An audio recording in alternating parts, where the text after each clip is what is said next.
ভোলা জেলার প্রত্যন্ত একটি গ্রামের সৌন্দর্য এবং মানুষের সরল জীবন জীবিকা তুলে ধরার চেষ্টা করব এই ভিডিওতে। মিলন ভাই কেমন আছেন?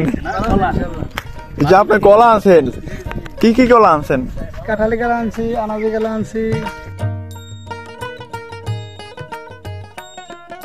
ভোলা জেলার গভীর সৌন্দর্য চর কুকরিমুকরি, আর আমরা চর কুকরিমুকরির সুন্দর একটি জায়গায় যাওয়ার জন্য যাচ্ছি সবাই মিলে। খানিকক্ষণ হাঁটার পর ছোট একটি সাঁকো বেজেছে আমাদের সামনে, আর এই সাঁকো পার হয়ে যাওয়ার সময় সত্যি ভালো লেগেছে। মনে হয়েছে প্রত্যন্ত একটি গ্রামেই আমরা রয়েছি।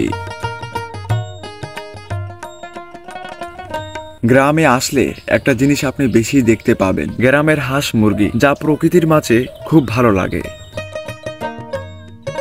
আর এই সৌন্দর্য স্বচক্ষে দেখলে প্রকৃতি আপনাকে মুগ্ধ করবে। ভোলার চর কুকরিমুকরির এই সৌন্দর্য আপনাকে মুগ্ধ করবে। দুপাশে রয়েছে ম্যানগ্রোভ বন, মাঝখান দিয়ে সুন্দর সরু ভেরিবাঁধ গিয়েছে, আর এই ভেরিবাঁধ চর কুকরিমুকরির রক্ষা কবচ। এক যুগ ধরে এই ভেরিবাঁধ চর কুকরিমুকরির গ্রাম এবং গ্রামের মানুষকে বন্যা এবং ঘূর্ণিঝড়ের হাত থেকে রক্ষা করে আসছে। তাই চর কুকরিমুকরির মানুষ এই ভেরিবাঁধকে রক্ষা কবচ হিসাবেই গণ্য করেন।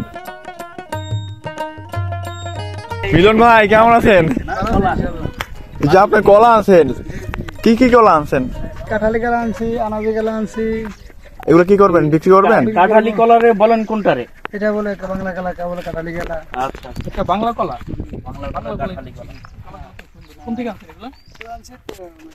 এগুলি তো আর এই যে এটা কি কলা? এটা গাছ পাকা। এটা বলে কাঁচ কলা, আনাজি কলা। এটা তো বুঝে রান্না করে খেতে। জি জি, ওগুলো কি সেম কলা? ওগুলো এসে একটা কলা তো পাকতে দেখা যায়। এটা হলো আবার খেয়েছে, বাদুড়ে। এই গাছ পাকা ভাই, বুঝছেন? গাছ পাকা না? আপনার ভাইরাল ভাই, আপনার হাজার হাজার মেয়েরা দেখবে। হাসি দাও তো।